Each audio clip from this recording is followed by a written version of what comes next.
This is a new woman I never heard of, but let me see how she is in the story. 1 Samuel chapter 23. When David was told, "Look, the Philistines are fighting against Keilah and are looting the threshing floors," he inquired of the Lord, saying, "Shall I go and attack these Philistines?" The Lord answered him, "Go, attack the Philistines, and save Keilah." Yeah, David, take the threat down. But David's men said to him, "Here in Judah we are afraid. How much more then if we go to Keilah against the Philistine forces?" Once again David inquired of the Lord, and the Lord answered him, "Go down to Keilah, for I am going to give the Philistines into your hand." So David and his men went to Keilah, fought the Philistines and carried off their livestock. He inflicted heavy losses on the Philistines and saved the people of Keilah. This guy was so obedient. That's so cool. Now Abiathar, son of Ahimelech, had brought the ephod down with him when he fled to David at Keilah.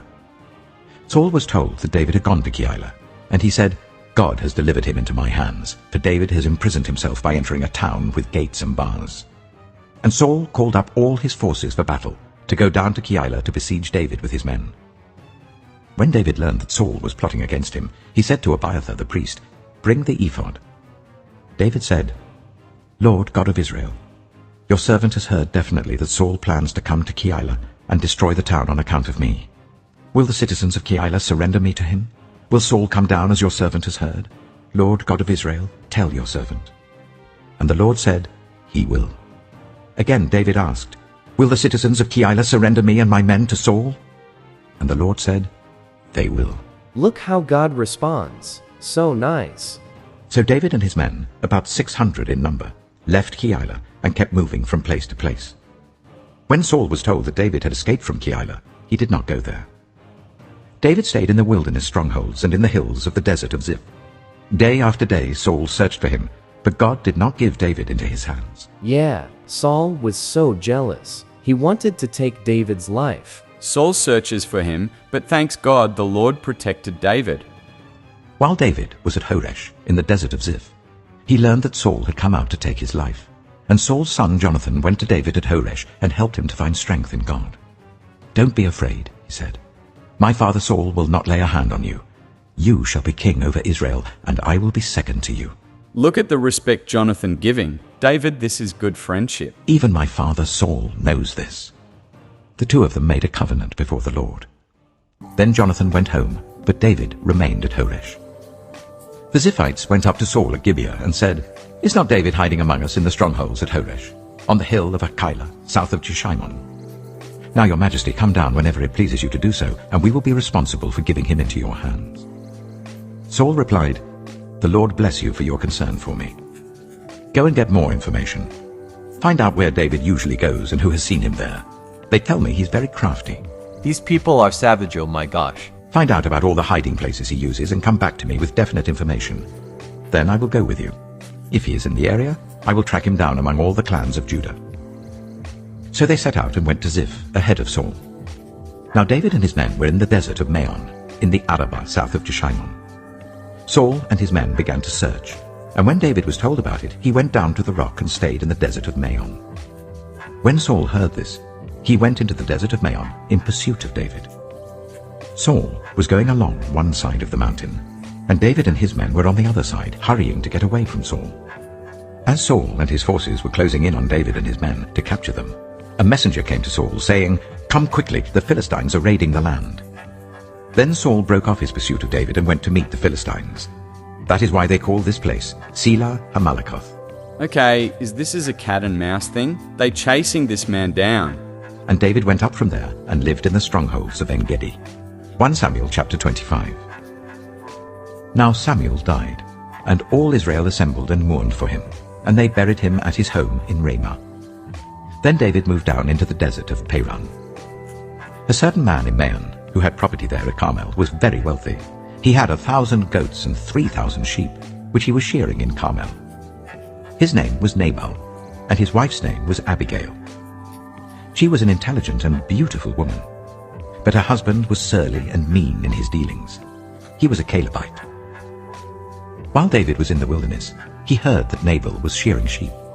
So he sent 10 young men and said to them, "Go up to Nabal at Carmel and greet him in my name. Say to him, 'Long life to you, good health to you and your household, and good health to all that is yours.' Now I hear that it is sheep shearing time. When your shepherds were with us, we did not ill-treat them, and the whole time they were at Carmel, nothing of theirs was missing. Ask your own servants, and they will tell you. Therefore be favorable towards my men, since we come at a festive time. Please give your servants, and your son David, whatever you can find for them.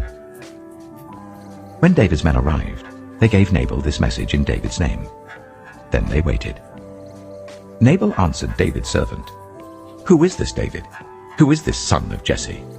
Many servants are breaking away from their masters these days. Why should I take my bread and water and the meat I've slaughtered for my shearers and give it to men coming from who knows where?"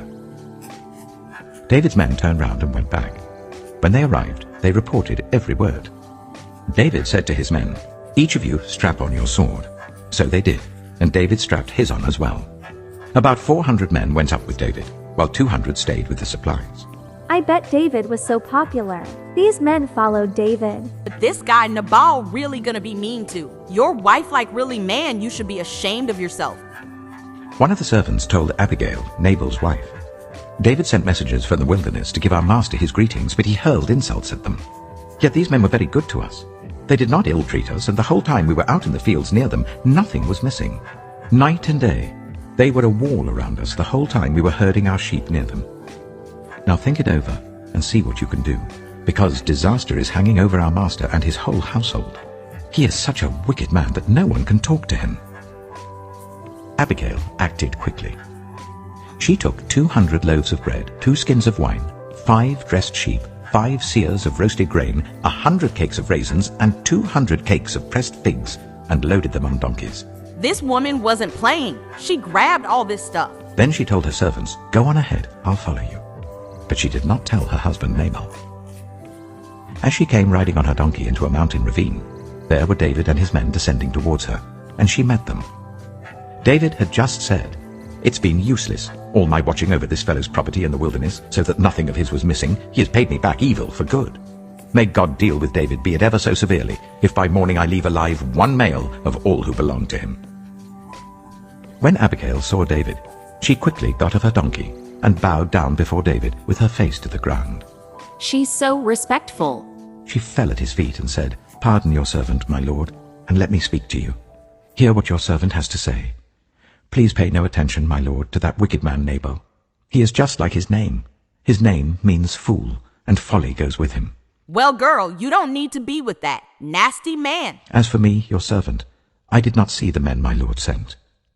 And now, my lord, as surely as the Lord your God lives and as you live, since the Lord has kept you from bloodshed and from avenging yourself with your own hands, may your enemies and all who are intent on harming my lord be like Nabal. And let this gift which your servant has brought to my lord be given to the men who follow you. Please forgive your servant's presumption.